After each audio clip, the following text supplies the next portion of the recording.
Louis, oh no, I said away we go. Yeah, yeah, yeah, yeah, yeah, yeah, Louis. It's like a Bruce Forsyth pose. Louis Theroux, ladies and gentlemen. Louis, I'm thrilled you're on the show. I really am. It's nice to have you back here at the BBC where I feel you belong, but what's happening with the TV work? You're not doing it anymore? Well, I've been away for a year and a half because I've been doing this book. OK, what's it called? It's called The Call of the Weird. Okay. And basically, I've been thinking about these people that I'd done these shows about.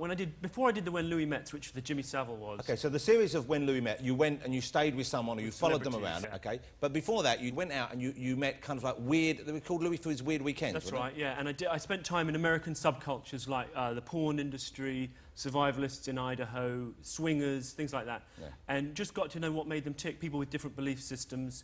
And so the idea for the book really was just that I'd go back and see how they'd changed and dig up some of the characters, because it was 10 years since I'd started. Now, this is a brilliant and weird idea, because a lot of the time I'd watch your show, and if you've seen Louis' shows, you know what I'm talking about, and you think, well, what did they think of that when they saw that back? Because you never stitched anyone up, but at the same time, you'd leave enough space for them to sort of hang themselves or to reveal quite a lot about themselves. Yeah. And I wonder whether they, you know, whether they were happy to see you again. Well, you know, you walk a line, don't you? And sometimes, I mean, what's weird is that the people you think are going to like them don't always like them, and the ones you think won't like them, you know, do like them. Like, one of the main guys I was fascinated by was called Jerry Grudel. He was a neo-Nazi. Yeah.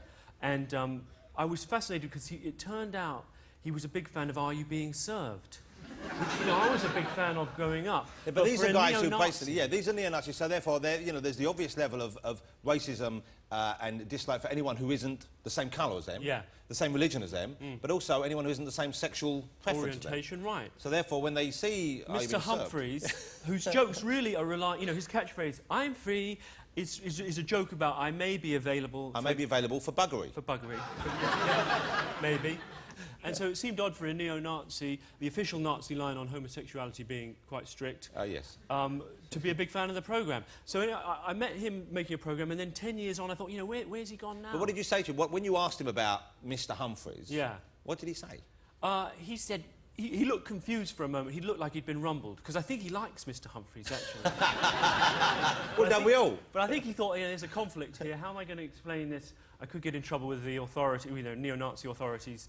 So he looked confused, and then he said, well, chuck that part. They put that in for the diversity.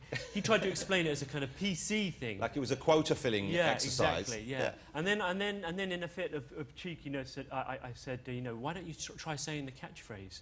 I'm free, and then that was where it kind of... He got nasty? It got a little bit weird, yeah. Did they beat you up? No, he said, but I'm not free because this country's in bondage to the Jew. Was that in Are You Being Served, that line? I don't remember that. Did Mrs. Slocum say that? My pussy's in bondage to the Jew. Some of the people you went back to meet, it's quite interesting, but in the series and in the book, the way you kind of stripped away the kind of the fantasy that people might have about a certain situation. I think a lot of young men growing up, when they realise that pornography is being made, one of their initial thoughts is, that would be the life for me, that's the job for me. Mum, Dad, I'm going to pack my bag, I'm going off to the land of opportunity and make porn movies, you know. Is that it? And I imagine, never having been on a porn film set, which you have, but I imagine it's a fairly depressing and quite clinical atmosphere. Would that be right? Well, it can be. I mean, it can be all right. I've been to porn sets that were, you know, relatively, you know, I enjoyed being there, more or less. No, I'm not trying to... No, I'm coming round the other way. You made this for the BBC, didn't you? Bear with me. So that BBC sent you out to porn sets. I get stuck in a studio every week. OK, well, tell me, so what's it like when you go to a porn? Well, it can be OK, but 9 times out of 10, then they're very clinical. And one of the discoveries going back, actually, was how more extreme... I mean, it was quite extreme when I made the documentary in '96, '97. But now it's gone absolutely bonkers. You know, the sex acts have got so strange. Presumably, though, because people get to a certain extent, they get used to seeing certain things, so you need to offer more and more and more, weirder and weirder stuff to It's not about sex anymore, it's not about arousal, it's really about, you know, get people talking. It's like reality TV, you know. So they want stuff which would say, have you seen this? Have you seen this? It's absolutely shocking. And the other development in the porn world, of course, is that this is... When I went the first time, it was pre-Viagra. Now it's post-Viagra, so it's been democratised. Anyone can do it now. And then the thing back then was people being able to get into a state of arousal and maintain it was the kind of all they were really looking for from the men in those movies, because most people buying them aren't looking at the men, I guess, are they? It's a kind of weird trade-off. I'm not. Are you? I like to look at techniques sometimes, yes. Is that wrong? Sometimes I get quite involved in the stories emotionally. Have you ever watched one all the way through? No. I don't think any men have. I don't think I've ever watched more than 3 minutes. You need help, my friend. I mean, the fascinating thing about Louis' shows, and I'm sure you're aware of this, is the relationships that you sometimes form, or almost always form. An odd sort of relationship. Yes. And it strikes me, and I may well be wrong here, that no matter how awful the person you're meeting, their beliefs are, or their stated beliefs, almost always there's something you see in them, you do see a certain humanity. Yeah. And that's an unusual thing. That's something which I don't think we get to see much anywhere else on television, where you see people, you know, who you think, well, immediately, I know I don't like neo-Nazis. I can say that fairly comfortably. Yeah. OK, but you see the neo-Nazis thing, you think, actually, if you can take that away from them, they're not bad people. No, it's so weird. something's gone wrong with them, but... And that's a strange thing. So when you go back to see these people, do you feel a kind of bond? Are you fond of them, even the ones who are objectionable? You met a pimp, didn't you? Yes, I did. I met a pimp called Mellow T, and I met him in the course of making a film about gangster Now, he's rap. genuinely this man. No, that was his profession. He was a pimp. He was a Okay, pimp. he had women who he exploited in the way that's the relationship. Exactly. I mean, I don't know, you know, probably like a lot of the audience here, I'd never thought that being a pimp was a real thing, like a job that you think of it as a kind of thing in 70s movies. Yeah. But he considered himself, that was his profession. He was a real pimp. It was what he did. And he had a stable of... Now, I'm going to use the term technically, so I don't get the wrong idea. He had a stable of bitches. So that's what he said? That's the phrase that one would use in that line of work? Yeah. And you say, well, the confusing part is that the women are bringing you the money, right? They go out and they sleep with men, they get money, and they bring you the money. But what do? What are you actually doing? I never really got it. The only answer I got on this was that it's a mystical quality that the pimp has. It's a form of hypnosis that they call pimpnosis. And only certain select individuals have it. So basically, they kind of brainwash them using psychic powers. But then, you see, I would have... You're not doing it on me now, are you? I'm feeling a bit giddy all of a sudden. I don't know if I have it. I want to bring you some money, Daddy.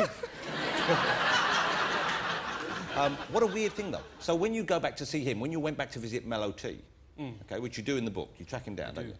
How did you find him? How has his life changed? And how did you feel about him? I mean, how was... Because it's not a good thing. Being a pimp is not something that any of us would wish our friends to be, is it? No. Right. It can get, you know, I mean, I think you're being very kind to me in a way, but you're implying that I've got a humane streak that allows me to see the different sides of people. I think maybe I'm a bit confused, you know, because I find it difficult. I'm with someone and I'm getting on with them, and I think, well, maybe the pimp thing's not a big deal. You know, maybe that's okay. But you get seduced by it. I get a little bit seduced. And when you're up close to someone who's a fellow human being, and if they seem charming or friendly to you, and reasonable. Anyone who shows you any... Well, maybe that's how he pimps people. Maybe he was trying to get you in a stable. Not being funny, but this is how they do it, and they're very charming. And he works a bit of pimpnosis on you, and you start thinking, like, yeah, he seems reasonable. He's saying... He goes, I'm about negotiation. I ain't trying to exploit nobody. He said, you know, come on, baby, go get it, earn me some money. But he's saying, like, you know, he doesn't say, I don't use force. It's all about convincing them, you know, using their free will. So you sort of think, like, okay, that kind of makes sense. But one of the realizations I made during the book was that I have a little bit of that. I'm not saying I have pimpnosis, but that there's the same kind of self-deception. Maybe I do have a bit of hypnosis. I don't think you do have... I think I can say safely you do not have hypnosis. And I'm not a doctor, but I can tell by looking at you. There's no way you could be a pimp. You look more like... You know what you look like? You look like Jarvis Cocker's stand-in. But slightly more handsome. I said to my girlfriend, maybe I've got pimpnosis. She said, I think you've got big nosis. Let me write that joke down. I'll use that next week. Let's talk about when you meet and hang out with someone like Jimmy Savile. Yes. The Hamiltons, okay, Max Clifford, these people that Chris Eubank. When you're choosing someone, a target or a participant or a subject, whatever you wish to call it, what are you looking for? You're looking for a certain otherworldliness, I guess, or a strangeness. But what are the qualities that you hope to find in these people? Because you're investing a lot of your time and energy in that, aren't you? It's almost like a certain firmness of belief, like that they have convictions that they're sure of. Because I'm quite an uncertain person, so I like being around people who have a sense of a distinctive lifestyle, a sense of who they are and what they're trying to achieve. And if it conflicts with reality, then that's even better. I mean, you know, there's only a limited number of these people out there. Yeah, because those shows I thought were kind of had a mixed level of success. I thought the Jimmy Savile one was exceptional. I thought Neil and Christine Hamilton was great. The Chris Eubank thing I enjoyed very much. I thought it was quite revealing of him at the time. You were in that one? Very, very briefly. Yeah, he didn't like what happened that night when he was on the show.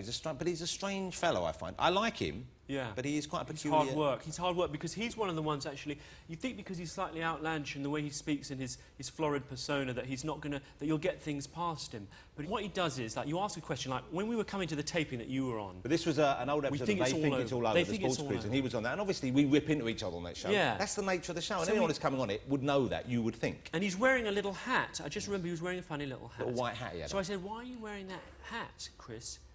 And he said, you've let yourself down with that question. Hold on, it's like he's in the bloody room with us, isn't it?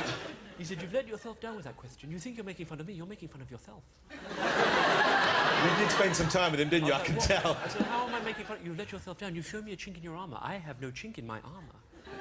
It's hard work, though. I mean, but that's a kind of persona that he has developed. Yeah. Did you ever see past that? Well, yeah, because then what happens is when he's very tired or if he's in a rush, he gets very Peckham. He's from Peckham. Yeah. So you call him up and you go, all right, Guy, how's it going, Guy? Yeah, wicked. Like he gets... And does he then remember to put on the other voice? Then you'll cut... Yeah, then he'll remember, he'll snap back into it. That's weird. When the camera's rolling. That is strange. My son this week has had braces fitted for the first time for his teeth. He's now speaking just like Chris Eubank. Is he? Yeah. But he phoned me and he said, Dad, I've got braces in. I speak like you, I can't say the letter R anymore. So get your own gimmick. Would it be fair to say that what you're showing here is a kind of perhaps unhealthy obsession in fringe behaviour, in people who are, you know, out of the ordinary? Yeah, probably. I mean, it's not really for me to say, but, you know, I don't care to delve too deeply in my own reasons for doing it. I just know that I enjoy doing it. It pays the bills. Do you think you're a weird person? You know, probably you're better placed to judge that. I've been told that I'm a bit weird. What's the weirdest thing you think you've ever done? I did once have an encounter with my cat Scratch that was weird, and actually I don't think it was that weird. It was just it was a bit unnatural. What happened was we had a cat called Scratch and we hadn't got him fixed. I think because we felt bad for him. You know, it is cruel. So hold it. He was not castrated. He wasn't castrated. He was not. Well, they got neutered. And he used to find it very frustrating. But you know, I don't know if I like where this story's heading. I'll be honest. Well, I was stroking his belly. And cats have 6 nipples. I don't know if you know that. But well, hold it. Do boy cats have 6 nipples? Yes, they do, yeah. I didn't know that. Well, I mean, I didn't know that either until I started stroking his. And I was running my fingers up and down, and I looked down and I noticed that he was aroused. Well, you did what anyone would have did. You stopped. Well, I didn't. I was curious. No! I also thought, you know, he's enjoying it and he's a frustrated cat. No, I didn't really think, you know, where is this going to go? But I did. I just kept strumming his 6 teeth gently to and fro, and then I really didn't expect it, but he did completely. No!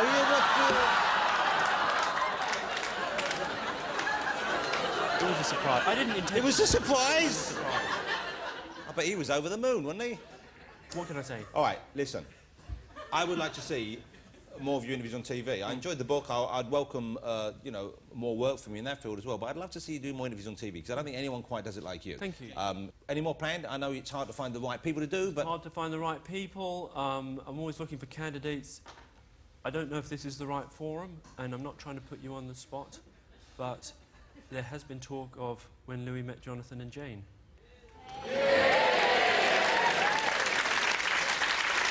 I think, to be honest with you, I think that would be quite dull, really.